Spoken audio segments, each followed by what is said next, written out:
Most people don't fail when life gets hard. They fail long before that, in all the small moments nobody was watching. The alarm they ignored, the promise they broke to themselves, the discomfort they quietly avoided. One more time. Life doesn't build your strength on the day it tests you.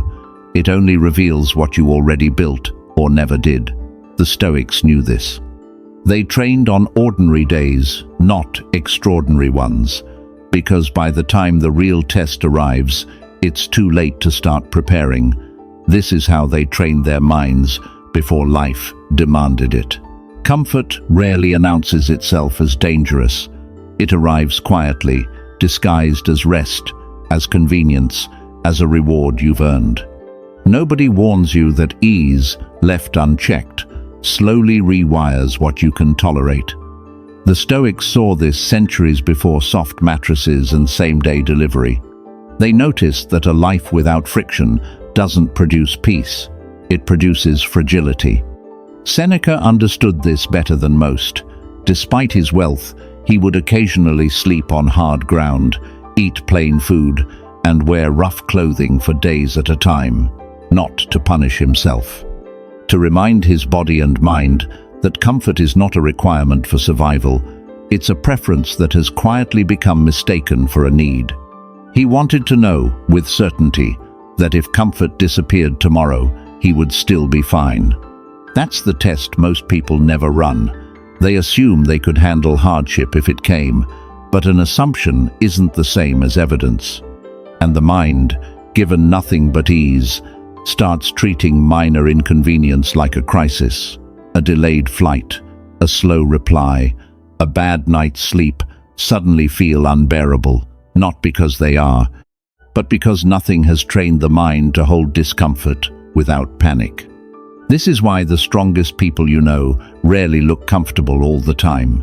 They've built a tolerance for friction on purpose, a cold shower, a hard conversation they didn't postpone, a workout they didn't skip because the couch looked better.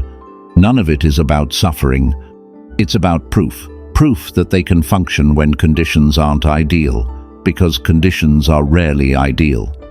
The goal was never to chase difficulty for its own sake. The goal was to stay familiar with it, so that when real hardship arrives uninvited, it doesn't feel like the end of the world. It feels like something you've already survived, in smaller doses. Marcus Aurelius ruled an empire, yet the thoughts he left behind weren't about conquest. They were about mornings, about getting out of bed when the body wants to stay under the blanket, about the quiet argument he had with himself before doing what needed to be done anyway. If the most powerful man in Rome had to talk himself into discipline, it was never going to be automatic for anyone else either. Here's what he understood that most people miss. Identity isn't decided in one dramatic moment. It's decided in thousands of small ones, most of which feel too insignificant to matter. Answering the email you've been avoiding, standing up straighter when no one's watching, finishing the workout even though half of it felt pointless. Each of these is small, but none of them are neutral. Every choice either confirms who you already believe you are, or it quietly starts rewriting the story. Think about the last time you told yourself, "I'll start tomorrow." That sentence feels harmless in the moment. But tomorrow rarely feels different from today. The same resistance shows up wearing a new date. Meanwhile, the mind is keeping score, even when you're not. Every broken promise to yourself, no matter how small, gets filed away as evidence. I don't really follow through. And every kept promise gets filed the opposite way. I do what I say. That's the real reason small habits carry so much weight. Not because one missed workout changes your body, because one missed workout, repeated enough times, changes your identity. The Stoics never obsessed over single, heroic acts of willpower. They cared about the accumulation, the version of you being built, quietly, decision by decision, whether you're paying attention or not. There's a particular kind of confidence that has nothing to do with talent, luck, or other people's opinions. It comes from something much quieter, keeping the promises you make to yourself, especially the ones nobody would notice if you broke. Picture two people setting the same goal, waking up early to work on something that matters to them. One hits snooze the first morning, tells themselves it's just this once. The second morning becomes easier to skip too. Within 2 weeks, the goal is forgotten, and something else has taken root instead, a quiet suspicion that they can't really be trusted to follow through on their own word. The second person gets up anyway. Even on the mornings it feels pointless, not because they're more talented or more motivated, because they understand something the first person hasn't learned yet. Every time you follow through, you're not just making progress on the task, you're gathering evidence about who you are. And every time you don't, you're gathering the opposite kind of evidence. This is the part most self-improvement content skips. People chase motivation, hoping it will make discipline easier. But motivation is unreliable. It shows up when it wants to, and disappears exactly when you need it most. Self-trust doesn't work that way. It's built the boring way, through repetition, whether you feel like it or not. Once that trust is built, something shifts. You stop needing to convince yourself before acting. You stop negotiating with the version of you that wants to quit. The decision has already been made, over and over, until it stopped requiring a decision at all. That's not discipline anymore. That's just who you've become. Most people think of discipline as a cage, something that restricts freedom, that says no to what you want in favor of what you should do. The Stoics saw it in reverse. To them, discipline wasn't the opposite of freedom. It was the thing that made freedom possible in the first place.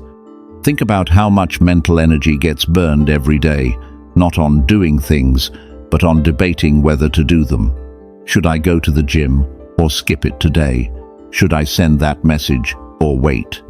Should I start the project now or after one more scroll through my phone?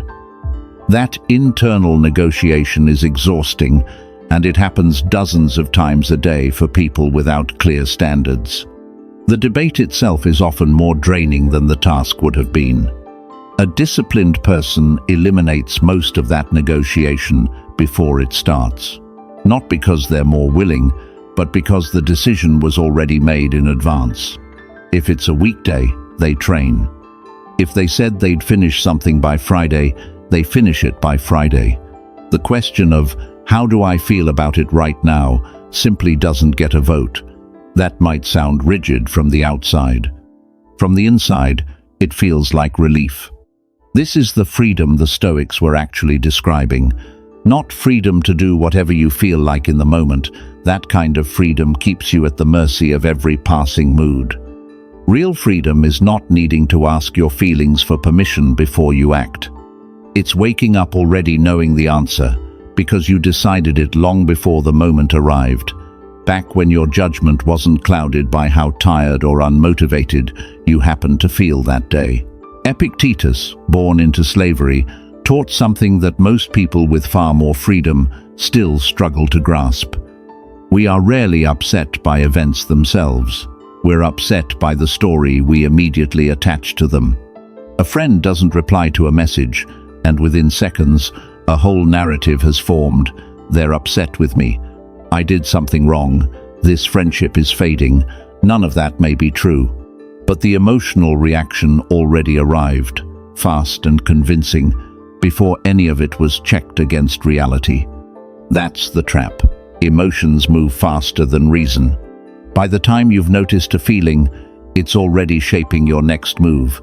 The sharp reply you almost sent, the assumption you almost acted on, the plan you almost abandoned because of a bad hour. Most regret doesn't come from having emotions. It comes from acting on them before examining whether they're telling the truth. Epictetus didn't teach people to suppress what they felt.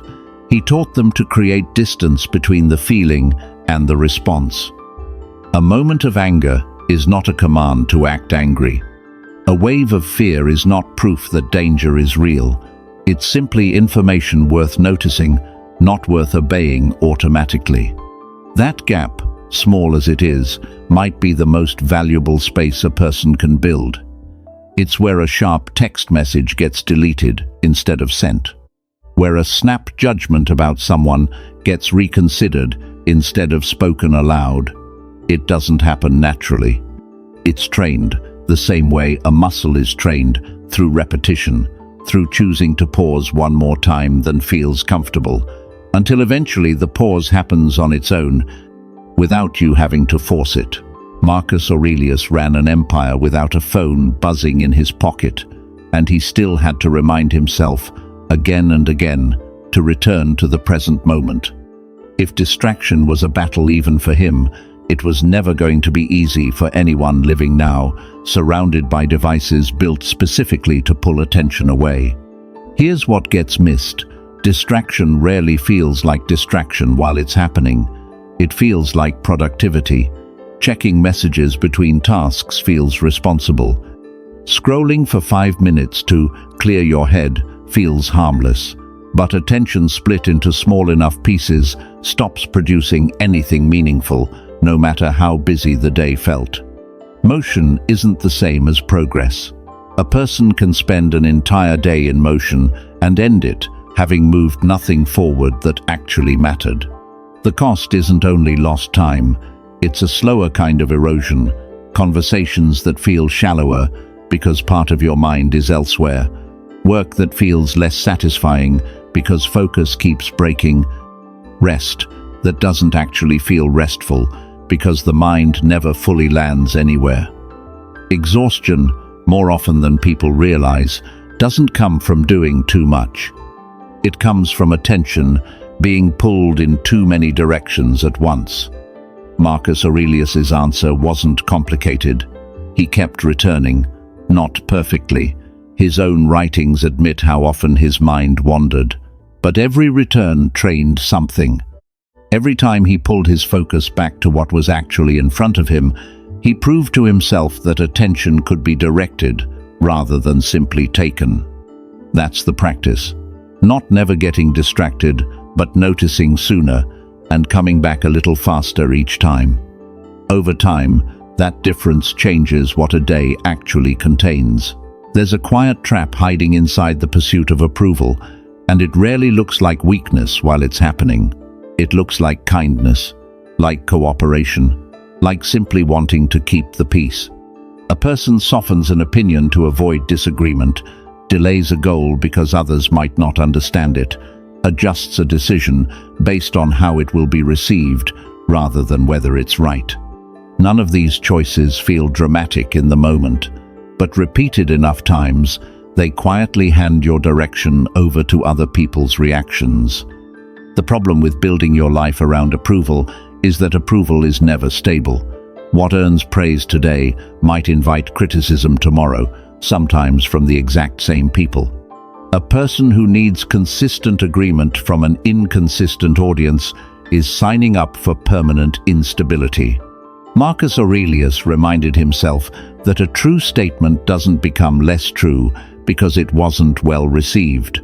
A right action doesn't become wrong because nobody noticed it. This is where character actually gets built, not in the moment someone's watching, but in the ones where no one is. The task finished when there was no deadline enforcing it. The truth spoken when a comfortable lie would have gone unnoticed. The workout completed with nobody there to see it, skipped. These moments never make it into a highlight reel, and that's exactly why they matter most. They're proof of what you actually value, not what you'd like people to believe you value. Life doesn't ask if you're ready before it tests you.